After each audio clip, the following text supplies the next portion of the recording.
Assalamualaikum warahmatullahi wabarakatuh. Perkenalkan, nama saya Bunga Julita dari kelas MBS 5B dengan NIM 1904030068. Adapun di video kali ini saya akan menjelaskan mengenai bertujuan untuk memenuhi tugas dari komunikasi pemasaran. Soal yang pertama adalah tanggapan saya mengenai iklan sosial dan iklan bisnis. Video yang pertama atau iklan yang pertama adalah iklan sosial yang dimana yang saya tonton, yaitu adalah iklan sosial yang bertemakan bagaimana cara berolahraga di masa pandemi. Menurut saya, perancangan iklan tersebut sudah cukup baik dikarenakan tujuan dari iklan tersebut jelas, yaitu anak-anak, di mana sasaran dari iklan tersebut adalah anak-anak. Dan juga iklan tersebut memilih tokoh utama anak-anak untuk menjelaskan bagaimana cara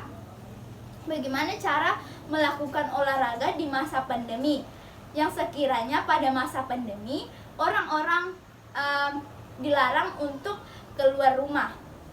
Nah, selanjutnya itu pemilihan kosakata pada iklan. Pemilihan kosakata dalam iklan tersebut mudah dipahami oleh anak-anak maupun orang dewasa, sehingga iklan tersebut mudah diserap atau dipahami anak-anak, terutama yang untuk anak-anak. Lalu selanjutnya adalah berkenaan dengan pemberian pesan. Pesan dari iklan tersebut sangat jelas, yaitu memberikan informasi kepada masyarakat bagaimana cara untuk melakukan olahraga di masa pandemi. Namun menurut saya juga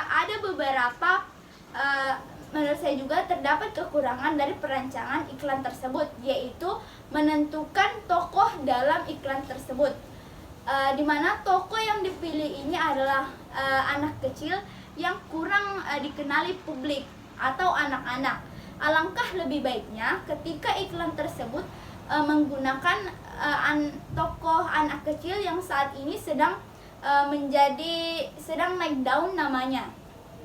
Nah, lalu kemudian video kedua atau iklan kedua mengenai iklan bisnis. Iklan yang saya tonton yaitu iklan shampoo, di mana menurut saya perancangan iklan tersebut juga sudah baik dikarenakan yang pertama, iklan tersebut menyongsong tema yang unik, ceria, dan juga berbeda dari yang lainnya. Yang selanjutnya adalah pemilihan tokoh. Pemilihan tokoh dalam iklan tersebut sangat baik, yaitu menggunakan pemilihan tokoh dalam iklan tersebut cukup baik karena memilih selebgram atau selebgram sekaligus YouTuber yang namanya sedang naik daun pada saat ini. Selanjutnya adalah pemberian pesan. Pesan dalam iklan tersebut jelas bahwa ketika seseorang atau konsumen membeli produk tersebut akan membuat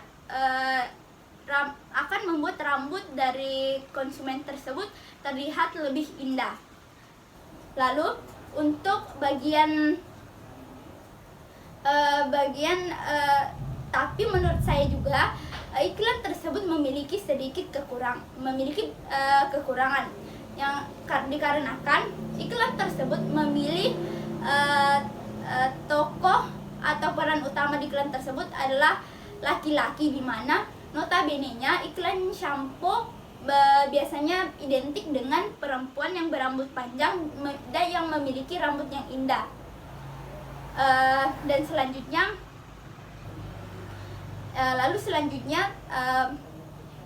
soal yang kedua ialah bagaimana cara perancangan dalam iklan. Nah, cara perancangan dalam iklan itu ada 5.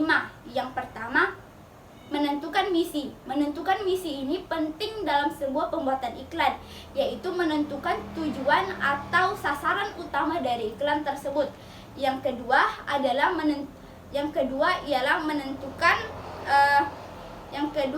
menentukan budget. Menentukan budget adalah hal yang penting dalam pembuatan iklan agar iklan yang dibuat sesuai dengan keinginan oleh perusahaan tersebut. Terus yang ketiga ialah menentukan message atau pesan. Menentukan message atau pesan ini sangat berpengaruh terhadap calon penonton iklan atau calon pembeli. Bagaimana message ini bertujuan untuk memberikan ketertarikan, tindakan atau keinginan bagi seorang konsumen untuk membeli produk tersebut. Terus yang keempat ialah menentukan media. Penentuan media ini bertujuan penentuan media ini biasanya penentuan media ini contohnya itu seperti media massa, seperti televisi, iklan di YouTube, koran ataupun yang lainnya. Setelah melewati penentuan 3 sebelumnya, yang selanjutnya itu menentukan media agar iklan tersebut sesuai dengan emisi awal dari iklan tersebut. Terus yang kelima adalah menentukan mengevaluasi ulang. Setelah pembuatan iklan tersebut harus dievaluasi ulang apakah iklan tersebut sudah sesuai dengan tujuan awal dari iklan tersebut.